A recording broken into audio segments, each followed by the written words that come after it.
Welcome to Storytelling.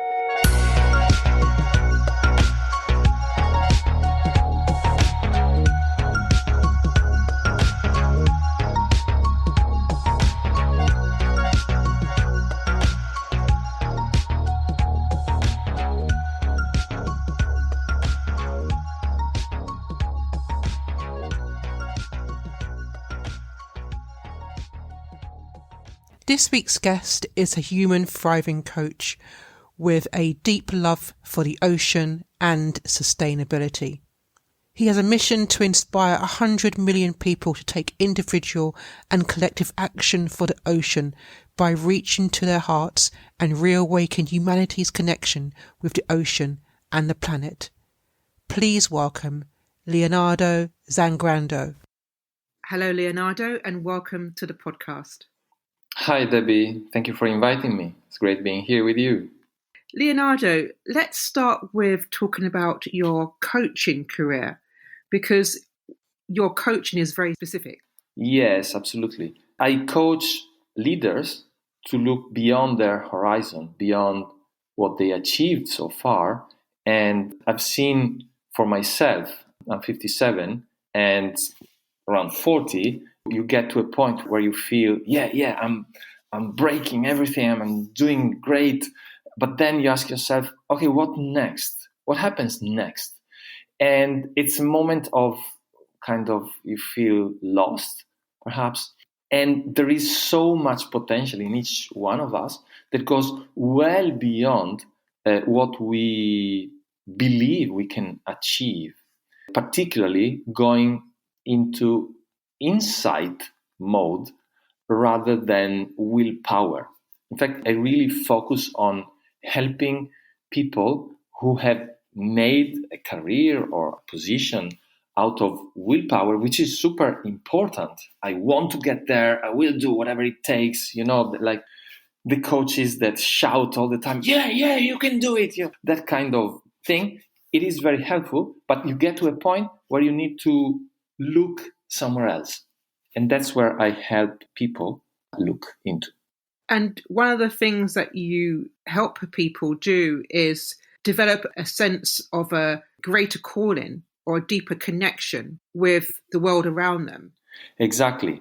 It's deeper connection with the world around them, but most importantly, with the world within them, with the inner voice, with the inner wisdom that we all have, and too often we forget we have, and we tend to focus on the outside, which is the willpower side. I have to push strong to get that result. But then if you look inside, within yourself, you can find, I help people create a clear space within where they can really listen to what is their true calling coming from within. And then it's very interesting to see that when you listen to yourself, listen to your inner calling, then all of a sudden you are much better connected to the outside world, but in a different way. Not receiving it, but being part of it. And this is really powerful and allows you to get to much, much greater heights, which are in a different space, if you want, of what you were used to before. This is something that you're able to demonstrate because you've discovered your greater calling because you're about to sell solo around the world. Yes. So this is how I got there. I asked myself, okay, I help people get to their greater calling, but what is mine? And so I followed the same process. And what came up for me is a number of things. One is I love to help people get their best, which is what I do as a coach. Two, I really feel that we are one and the same with the ocean, with the planet. And we need to get more awareness around this.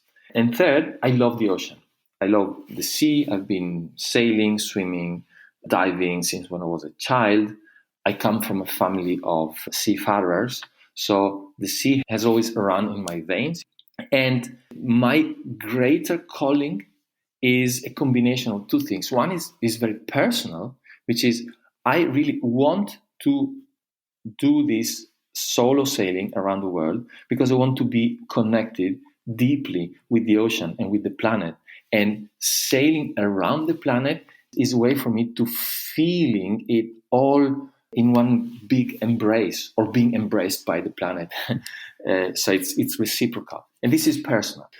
But then there is another perspective, the perspective of humankind. I want to help people get the best of their lives, and I want to help the planet survive our presence and really help people understand that we are one with the planet.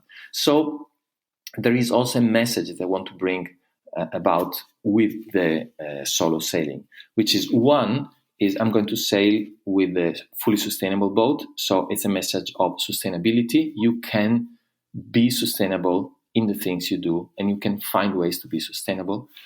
The boat is going to bring on board scientific research.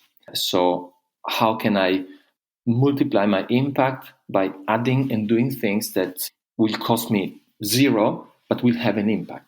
And this is another example of how people can do something for the planet. And then I want to create a series of events on the lines of TED Talks. Actually, I've been organizing TEDx talks for the last 2 years on ocean sustainability.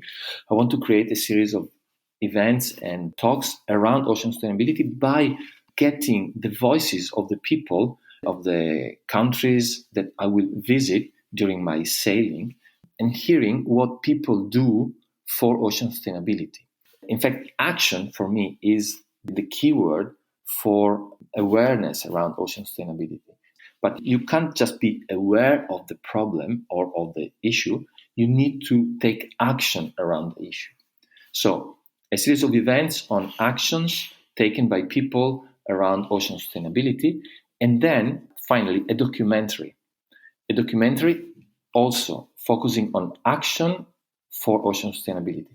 What people are doing around the world for ocean sustainability, how this is changing, how this is affecting the ocean, and always with the spirit or aim to inspire people to action. This is, I would say, the key word, inspiring people to action for ocean sustainability. Can we go back to your early childhood? Because you mentioned that you're a family of seafarers. What differences have you seen from being a young boy, being amongst the ocean or the sea, compared to what we are experiencing now? Is there a difference? Oh, there's a massive difference, which I came to see late in my life, I would say in the last 10 years.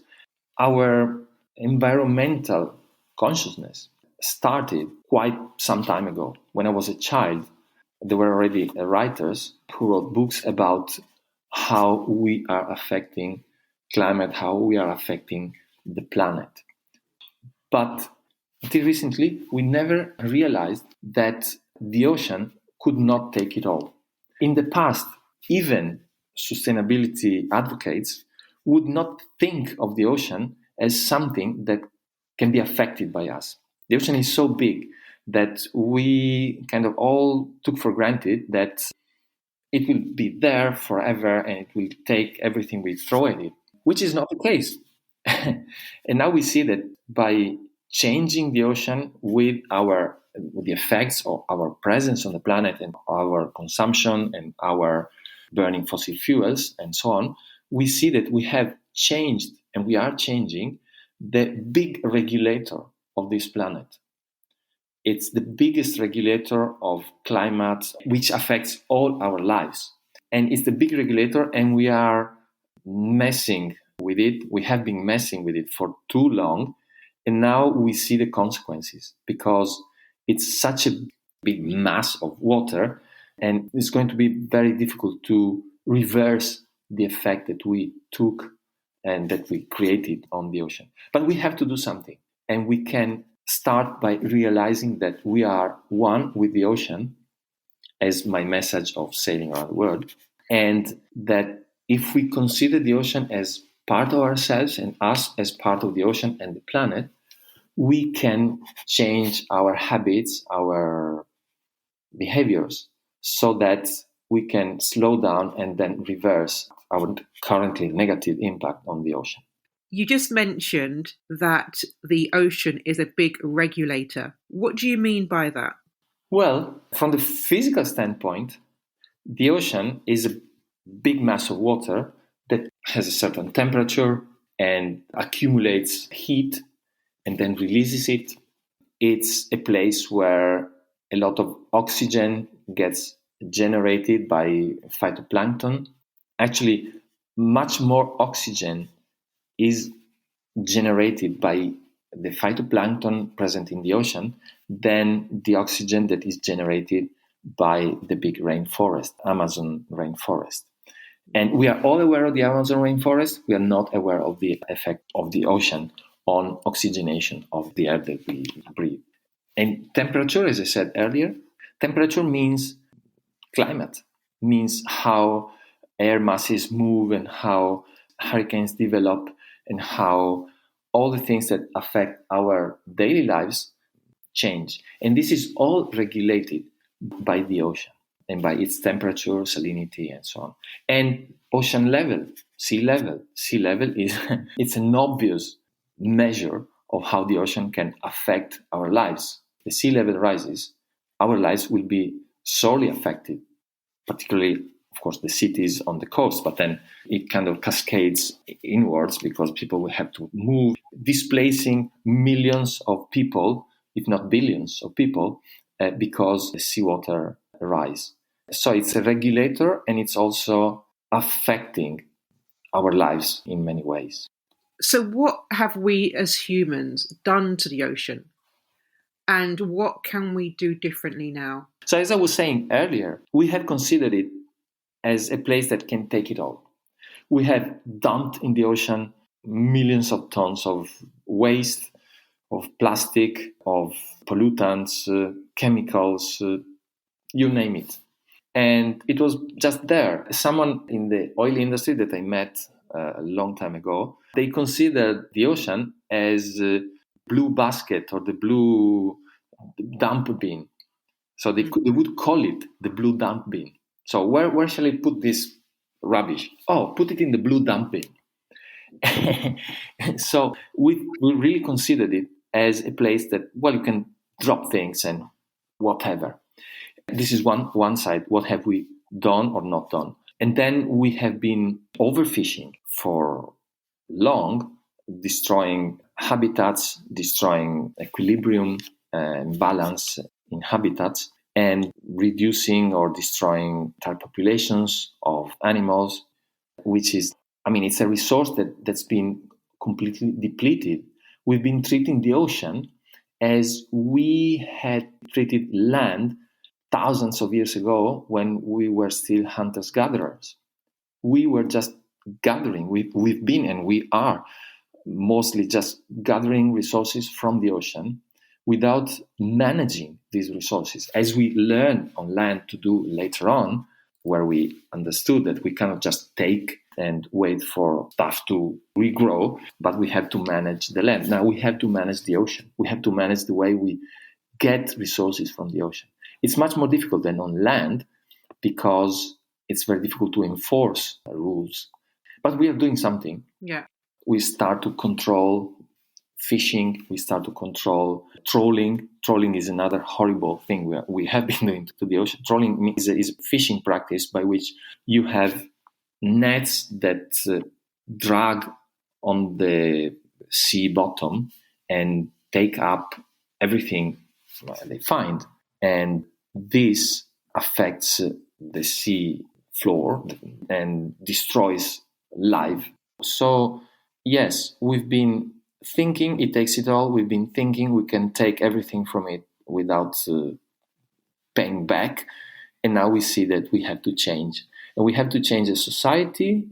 Industries have to rethink the way we get value from the ocean. But we as individuals need to be aware of the impact on the ocean and on the planet of all our actions. Every single action has or can have an impact, positive or negative, on the ocean and on the planet. We need to be aware every single action counts. And there are consequences for every action we take. So let's try to take actions that have positive consequences and that help the ocean and the planet first survive and then thrive again. And not just because we want to help the planet, but because we want to help ourselves. I'm guessing that as well, and another consequence, whether people want to care about it or not, is that it also enters the food ecosystem as well, in terms of the fish that people eat on their plates. They would have been polluted by all the things that we have thrown in the ocean as well. Yeah, absolutely. We have chemicals, we have plastic, now we have microplastics floating around the ocean and being ingested by sea creatures, fishes, and then it ends up in our food chain and actually ends up inside us. Now, there is evidence that we have microplastics in our bodies. Now, what's the effect of microplastics on the long run within a body? We don't know, and we will discover it, unfortunately. Hopefully, nothing bad, but you can't just live on hope. We need to reverse this. So, Leonardo, when do you set sail? So the idea is to set sails in late 2024 for the austral summer, so 2024-2025, October, probably September, October, and sail for approximately 8 months. So it's going to be a long sail. My dream is to do it non-stop. So another idea is creeping up of doing it with stopovers. So stopping in different places along the route where to run these events with local people who are doing something for the ocean. So to showcase actions being taken around the world for ocean sustainability. What are the top 3 things that everyday people can do to help with sustainability? Okay, that's the $1 million question, because there are millions of things that we can do. And actually, I would not suggest 3 things that people can do and have everybody do those 3 things, as much as which are the 3 things that you, Debbie, or the listener or the audience, each one of us can do to have an impact. And everyone will have their own. There are some that are obvious. Reduce plastic consumption, reduce consumption in general, reduce or eliminate fossil fuels from our lives. Now, I just bought a property and I'm thinking to make all heating electric or with some kind of heat pump or whatever to avoid burning fossil fuels. Everyone will have their own story. We really have to realize that there are some things that are unescapable. One is fossil fuels, eliminate consumption. And some people will say, I can't eliminate. Okay, do with as little as you can. Another is plastic, particularly plastic that then gets into the ocean. So reduce plastic consumption. This is more generic, but be aware of the impact of every single action that you take, because every single action that you take has an impact on the ocean and on the planet. Leonardo, you have certainly given us food for thought. I want to thank you for your time on this podcast. Thank you for inviting me. It's been great, and I'm very happy to see and meet people like you who are doing something, an action, a real action for sustainability. In your case, by spreading the voice and having people like me interviewed on your podcast. So thank you very much for what you're doing.